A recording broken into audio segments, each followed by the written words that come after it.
Ya pemirsa, kami beralih ke informasi lain ya. Semangat efisiensi Presiden Prabowo Subianto memunculkan tantangan pejabat publik naik transportasi umum. Ya, selain menghemat anggaran, budaya ini mendorong masyarakat untuk ikut naik angkutan umum. Pejabat pun bisa langsung memahami persoalan transportasi dan juga memberi solusi. Siapakah para pejabat negeri yang menjawab tantangan ini?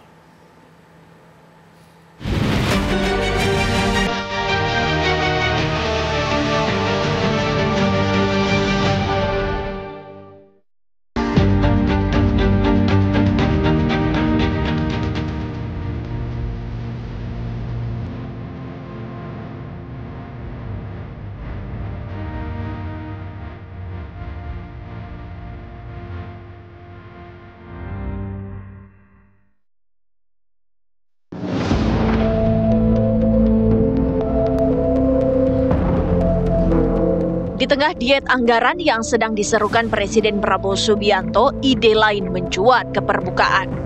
Pejabat publik seperti bupati, wali kota, gubernur, kepala lembaga, menteri, hingga anggota dewan disarankan naik angkutan umum. Selain selaras dengan nafas efisiensi, para pejabat publik bisa memahami langsung masalah transportasi di negeri ini. Setidaknya 1 atau 2 kali sepekan, aturan ini bisa diberlakukan dimulai dari Jakarta. Ini kan pejabatnya makin banyak, jalannya makin macet, bunyi-bunyian siren itu membuat orang tuh stres. Ya apa tidak salahnya pejabat juga ya seminggu sekali lah yang mencoba sehingga dia biar tahu merasakan bagaimana angkutan umum ini sudah bagus atau tidak. Jadi selain rasa empati juga mengajak orang untuk lebih banyak menggunakan angkutan umum. Ya, karena pengguna angkutan umum itu yang sudah bagus seperti ini hanya share-nya hanya 10%. Pada Jakarta targetnya itu sampai 60% 2029. Tidak mungkin tercapai kalau perilaku pejabatnya masih seperti ini.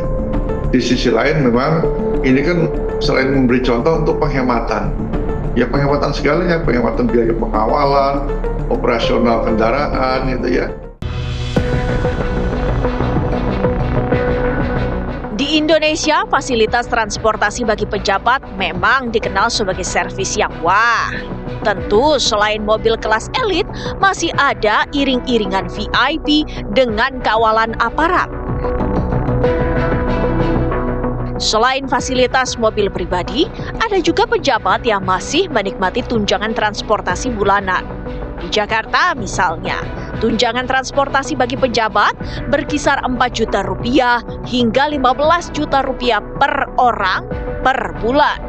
Sementara tunjangan transportasi bagi anggota DPRD 12 juta per bulan. Sedangkan untuk anggota DPR, selain mendapatkan fasilitas kredit mobil, juga masih memperoleh uang harian termasuk transportasi. Tentu bila tunjangan transportasi ini dipakai untuk naik angkutan umum, pastinya uang negara bisa lebih dihemat. Tapi siapkah para pejabat kita?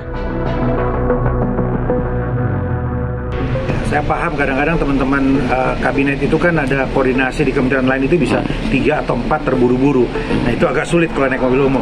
Tapi kalau pagi-pagi punya spare waktu, jam 9 baru mulai giat, rasanya mungkin ke kantor naik transportasi publik. Di sejumlah negara, pejabat naik angkutan umum sudah menjadi pemandangan biasa. Sebut saja di Swedia, negara Skandinavia ini sama sekali tidak memberi kemewahan kepada pejabat publiknya. Tanpa supir, mobil dinas, apalagi pengawalan, menteri dan anggota parlemen di Swedia tiap hari berpergian dengan bus dan kereta.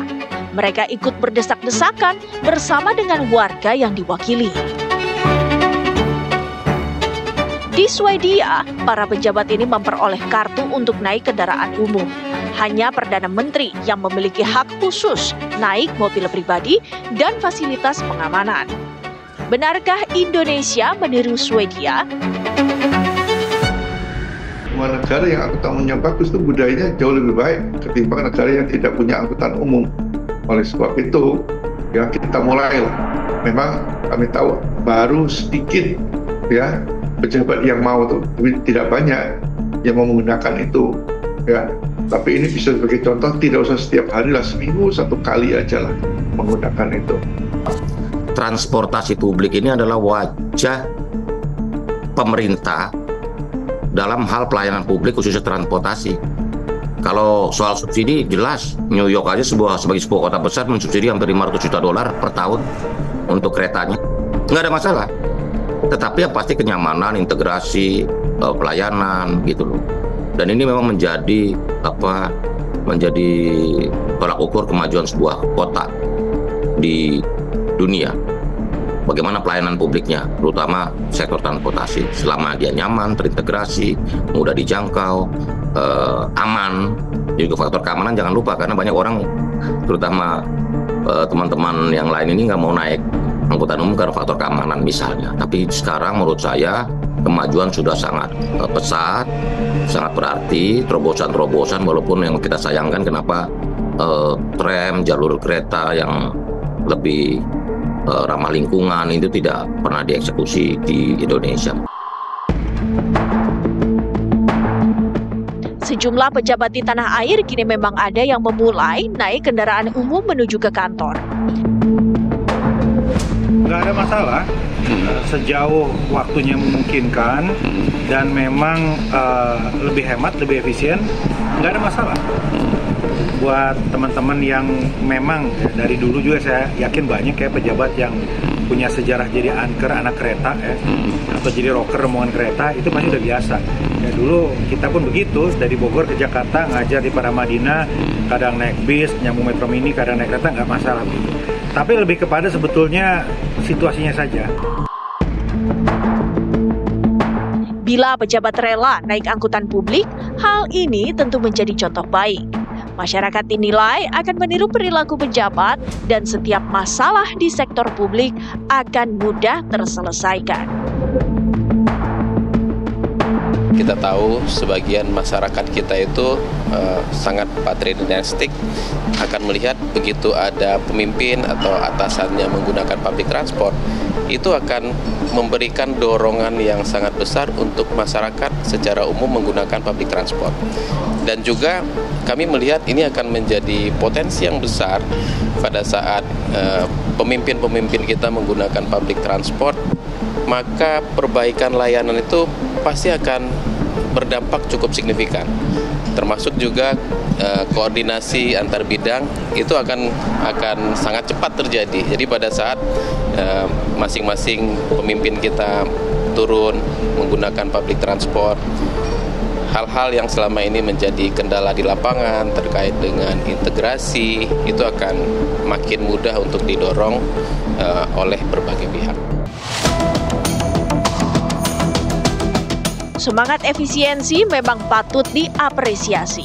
Mendorong pejabat publik sebagai pecinta transportasi umum bisa mulai dicoba. Apalagi di Jakarta, hampir seluruh kantor instansi negara terhubung dengan jalur bus dan kereta.